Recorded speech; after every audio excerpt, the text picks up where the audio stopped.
So the president's being asked about Venezuela, right? Mm-hmm. He's being asked about Venezuela, saying, how long is this U.S. oversight going to last? And Tom, I'm going to come to you. New York Times. Trump says oversight of Venezuela could last for years. So what are they going to do? Are they going to be managing this Iran situation in Venezuela for years? Are you automatically assuming you're winning the next election? Is that what we're thinking? Because to me, this can't be a long-term strategy. There has to be something to be taking place next. So Trump says U.S.'s oversight of Venezuela could last for years. On Wednesday evening, he expected us to be there and extracting oil from its huge reserves for years, and insisted that the interim government, the country, all former loyalists to the now imprisoned Nicolas Maduro, is giving us everything that we feel is necessary. Rob, you have the clip on this? Yeah, this is actually audio of President Trump. Go for it. Go ahead. How long do you think you'll be running Venezuela? Only time will tell.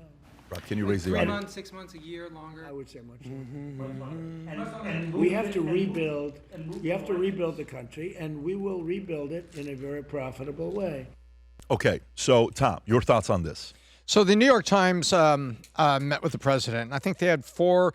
I think this was where they had end of last week. They had 4 reporters in the Oval Office, and he just went mano a mano with the New York Times, and they're trying to corner him.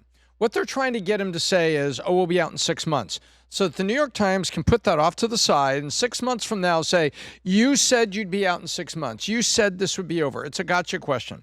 And the president merely said, "We will rebuild it in a profitable way. Profitable for us, for the investor, and good for the Venezuelan people." He's been very clear about it. And this was a broad interview of a lot of things going on in Venezuela. And he just said, I would say much longer, because they said 3 months, 6 months, a year longer. He says, I said much longer. Could that be 2 years?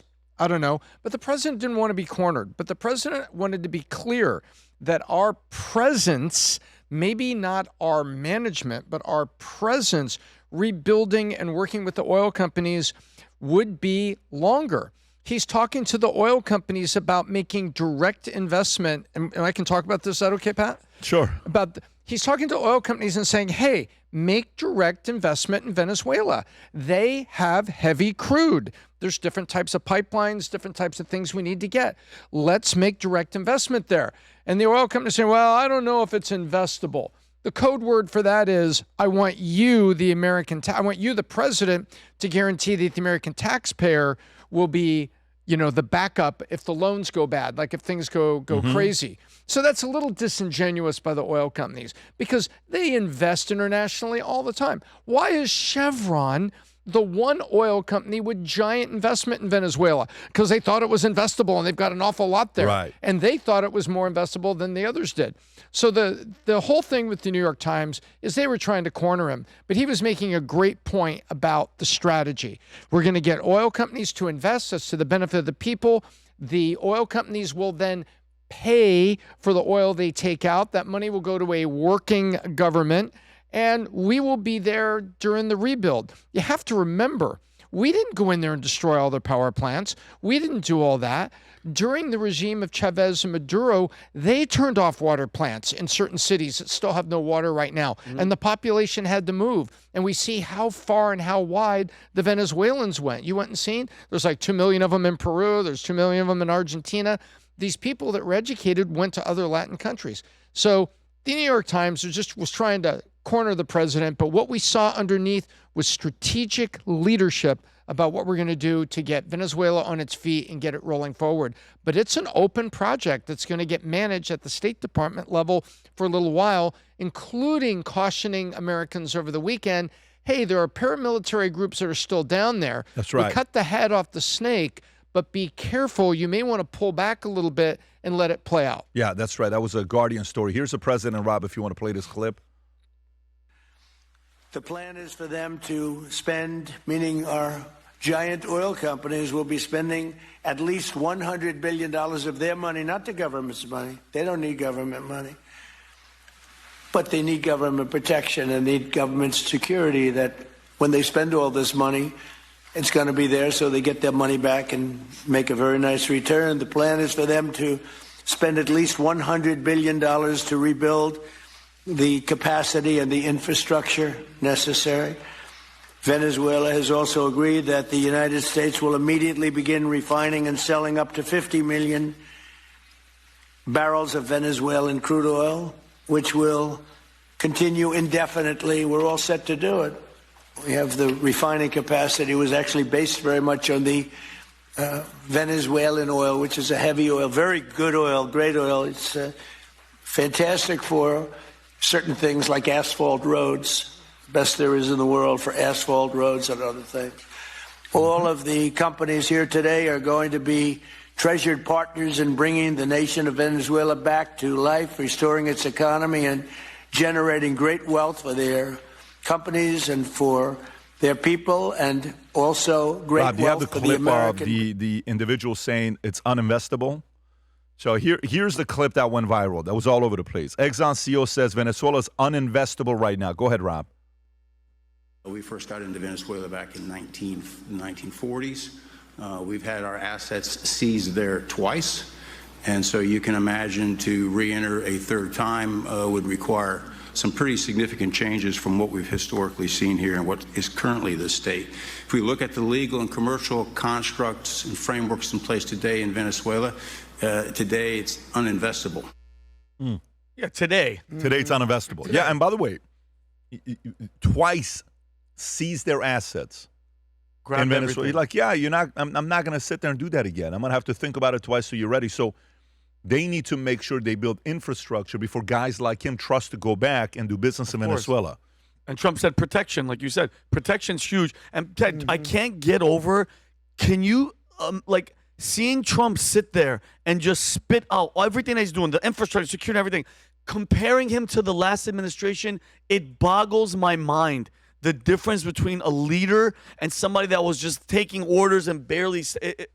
Oh my goodness! By the way, did you see when Rubio handed him a note? No, yeah. And then he says, "Oh well, you'll make a lot of money. You'll make a lot of money." Did you hear what he was saying to the people? He picks up the note from Rubio and it said, "Chevron wants to say something." He wasn't supposed to say it out loud. Yeah, watch this. Go ahead. Yeah, he's great. Go ahead. Yeah. Thank you. You'll make it back. You'll make it back. Other. You're all going to do very well. He's talking to Chevron. Really very well. Marco just gave me a note. Go back to Chevron. They want to discuss something. Go ahead. I'm going back to Chevron. Thank you, Marco. I love he slaps him.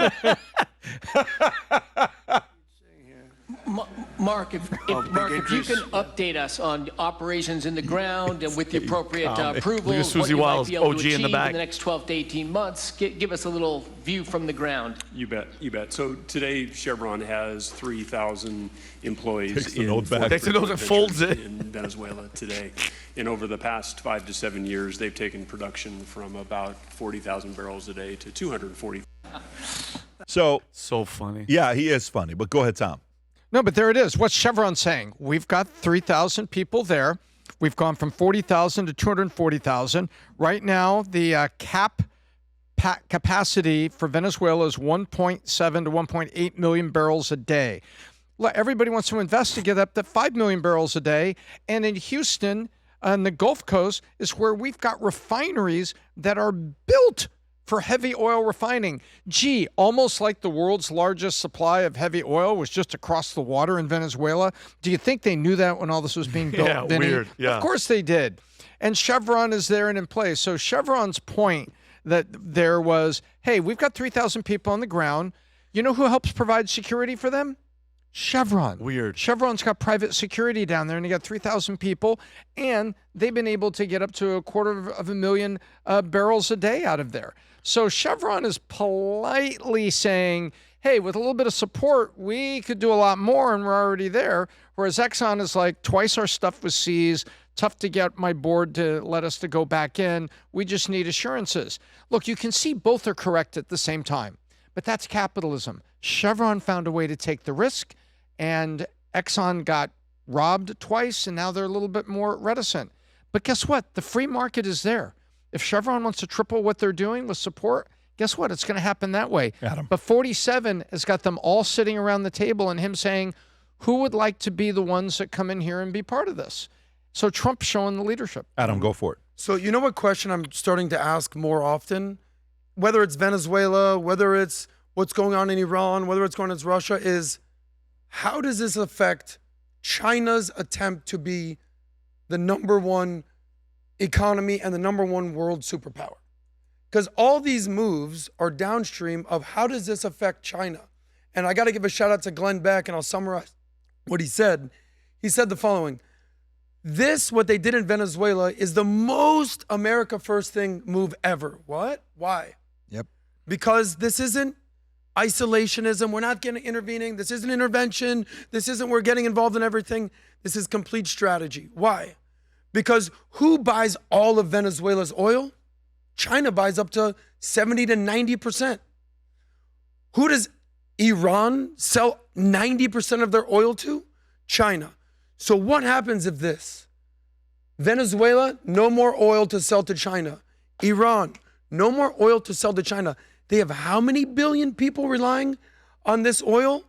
Almost 2 billion people, whatever they have there. So now they don't have energy, they don't have power, they won't have AI dominance. So United States doesn't need more oil. I don't drive a car, but I see what gas prices are.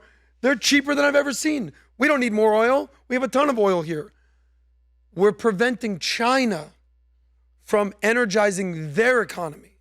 So yes, this on the surface doesn't seem like America first, where Glenn Beck basically says this is completely America first because we're preventing China from world domination. Yeah, the strong chokehold being put on China while this whole thing is taking place is a real thing. They're sitting around. Didn't they just have something that happened between the three of them, Tom? Didn't something happen with exercises? War exercises. And besides, they were doing Navy practice. Yeah, show of force. Right, this is it. The three of them. Watch this. Go ahead, Rob. Yeah. This is a Navy exercise demonstrating how small they are, Tom? With tugboats. With little baby tugboats. Yeah, they're out there doing this naval exercise, and you compare it to the might of the 7th Fleet, and you're like, okay, so you're saying you're aligned and you're doing this little naval exercise. Okay, that's real. Those are real ships, real bombs, real cruise missiles, real, electronic class cruisers. We get it. But come on, guys. You're doing this right now? Yep. But seriously? But if you think about it. Can I say one thing? Yep. One extra thing? You know how you said, Pat, who did you say had the best week ever? Best month ever? Delta. You know who might have had the worst month ever? China. Do you know what will happen in China if Venezuela, Iran basically crumble? You know, everything that they're working on with BRICS, follow the money, right? What's going to happen with BRICS basically dissipates? You know, the whole petrodollar, and they're trying to basically deviate from the dollar being the world's reserve currency. This is completely the worst month China might have ever had indirectly because of Trump's decision. But if you think about it, though, let's not fall asleep. It's us against China, Russia, and Iran. So let's not, by the way, because the last time Trump was against China and put all the trade, all the tariffs and everything, a little virus called COVID just happened to slip out and decimated the world. Now that you have three of these people, I'm not trying to pump fear. Let's just know, though, who else is our ally? In this situation, it's America. We're by ourselves, and it's Russia, China, and Iran. And I mean, North Korea, Putin just met the other day with Kim Jong-un. I saw him coming off a plane, and why do you say we're by ourselves? Who else is gonna take our side? That's at that magnitude, Adam. Russia, China, and Iran with a little sprinkle of North Korea. It's us. I've actually thought about this, and I'm not saying we're scared. I'm saying we have the most nukes. And America, luckily, has allies, and we might have little issues with Canada, with the UK, with France, with Australia. But at the end of the day, like if you look at the top 10 GDPs, top 50 GDPs in the world, with the exception of 3 to 5 of them, 90% of the top countries in the world are aligned with the U.S. Now, Trump challenges them. NATO, you're going to make you pay. What's going on with the wokeness? I get it. But at the end of the day, it's the world versus these Axis powers fighting for hegemony. But we're talking about two of the biggest nuclear powers on the planet, and it's Russia and it's China. Do not get it twisted, though. I worked at a nuclear missile base. We got the nukes. Like, you know, Arby's, we got the meat. We have the nukes, but what I'm saying is, though, that them playing in the water isn't like a little game. That's them saying, hey, listen, this is us. We don't like what you're doing, which I don't give it. We're still going to do what we're going to do, but that's just something to you know. Vinny, I just Look, got they're to responding to leadership. I got very hungry after that comment. They are responding. We can move on, but they're responding to leadership. And OPEC's remote member is Venezuela. Yep. It is effectively about to become under U.S. influence and control, which means that one comes out. So drill, baby, drill, plus Venezuela, plus the Panama Canal. You know who OPEC is now? We are. Yeah. Let me tell you what's going on and who the real MVP in America is the last 4 weeks, the last 3 weeks. You know who the real MVP in America is? That unfortunately, they will not get the credit. They will not be talked about. You will not know their names. You will not be able to give to their GoFundMe. You will not be able to do anything with those guys. You know who the real MVP the last few weeks has been in America? The Delta Force. The Delta Force. When I was in the Army, I asked my orders to be, I was going to go be 18 Delta, 5th group. I did all my interviews. I got my orders. I was going to re-enlist 6 years, go to DLI, go to SEER school, go to, you know, airborne, go to special forces, and then I was going to go straight to Vicenza, Italy to be in that area. My friend ends up getting the orders. He ends up becoming Delta. The stuff you're hearing about on how they're going in Venezuela and how they got him, the reports that are coming out, unreal. And by the way, you know who's watching that very quickly? Khamenei and Iran better be watching very closely because our Delta Force is really strong. If they want to do something, they could get a lot of stuff done. So guess what is back? You know these USA hats that we had, these beautiful USA hats with the future looks bright on the side and the future looks bright on the bottom? These sell out within seconds when we launch these. If you haven't picked one of these up, you love America. There's never been a more important time, especially 250-year anniversary, to go wear this. This is the USA, the USA on the front, American flag on the side, future looks bright on the back, and then you got future looks bright here. You can go back on this link, Rob, if you can put it below. We also have the shirts to go with it. Go back on that page as well. It's right there. If you go, there's the shirts to go with it. There's the different kind of hats. For women, for men, go a little bit lower if you could, Rob. But if you haven't yet ordered one of these USA hats, buy one for yourself, for a friend, for a family member who loves America. Anybody who wears this with the USA being lifted, they love these hats. One of the fan favorites that we have. Click on a link below, order a few, give it away to your friends, colleagues, and employees. If you enjoyed this video, you want to watch more videos like this, click here. And if you want to watch the entire podcast, click here.